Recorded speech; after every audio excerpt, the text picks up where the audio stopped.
మీరెప్పుడైనా ఆలోచించారా? ఒకవేళ సర్దార్ వల్లభాయ్ పటేల్ అనే నాయకుడు లేకపోయి ఉంటే మన భారతదేశం ఎలా ఉండేదో? ఇప్పుడున్న యునైటెడ్ ఇండియా మనకే ఉండేదా?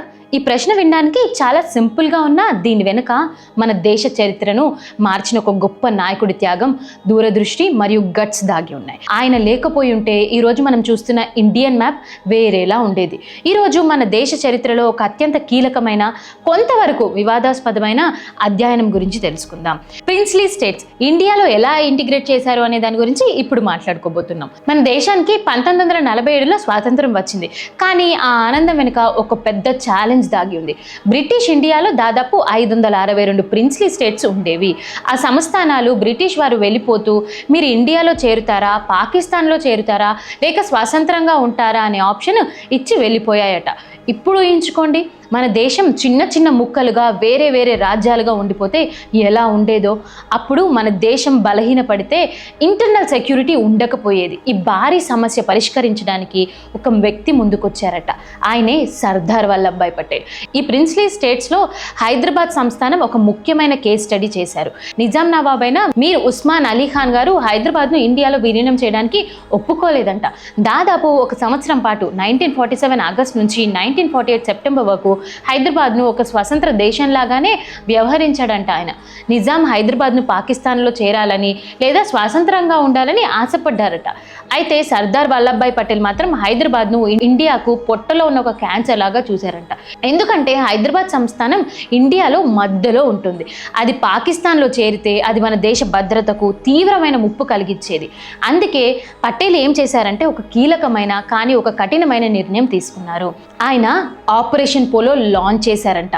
కేవలం 5 రోజుల్లోనే ఇండియన్ ఆర్మీ హైదరాబాద్ను స్వాధీనం చేసేసుకుంది. ఈ మిలిటరీ ఆపరేషన్ ద్వారా హైదరాబాద్ ఇండియాలో అంతర్భాగం అయిపోయింది. ఇది పటేల్ యొక్క విజనరీ మరియు త్వరగా నిర్ణయం తీసుకునే సామర్థ్యానికి నిదర్శనంగా మారింది. చర్చలు కుదరినప్పుడు బలప్రయోగం తప్పదని ఇది నిరూపించేసింది. హైదరాబాద్ లాగానే మణిపూర్ కూడా మొదట్లో ఇండియాలో చేరడానికి హెజిటేట్ అయ్యారంట. మణిపూర్ రాజైన మహారాజు గారు బోధచంద్ర సింగ్ కూడా స్వతంత్రంగా ఉండాలని కోరుకున్నారంట.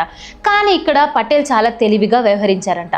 హైదరాబాద్లో నేరుగా మిలిటరీ యాక్షన్ తీసుకుంటే మణిపూర్ విషయంలో ఆయన వేరే స్ట్రాటజీ ఉపయోగించారంట.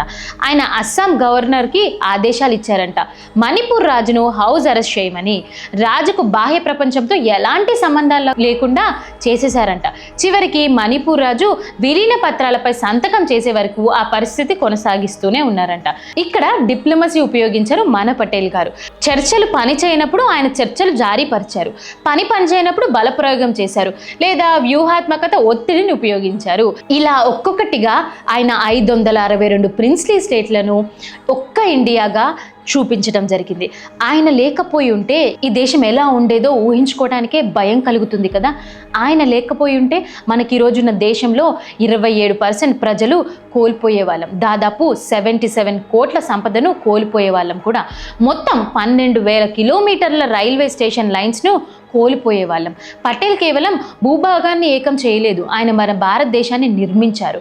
ఆయన విజనరీ, ఆయన దేశభక్తి మరియు ఆయన ఎఫిషియన్సీ లేకపోతే ఈరోజు మనం చూస్తున్న ఈ సమగ్ర భారతదేశం ఉండేదే కాదు. ఆయన మన చరిత్రకు ఒక ఐరన్ మ్యాన్గా నిలిచారు, దేశ నిర్మాతగా నిలిచిపోయారు కూడా. ఈ విషయంలో మీ అభిప్రాయాలు ఏంటి? చరిత్రలో సర్దార్ వల్లభాయ్ పటేల్ గారి పాత్రకు మనం ఎంత విలువ ఇవ్వాలి? ఆయన నిర్మాణాలు మీరు ఎలా చూస్తున్నారు? మీ విలువైన అభిప్రాయాలను కామెంట్ బాక్స్లో మెన్షన్ చేయండి. జై హింద్.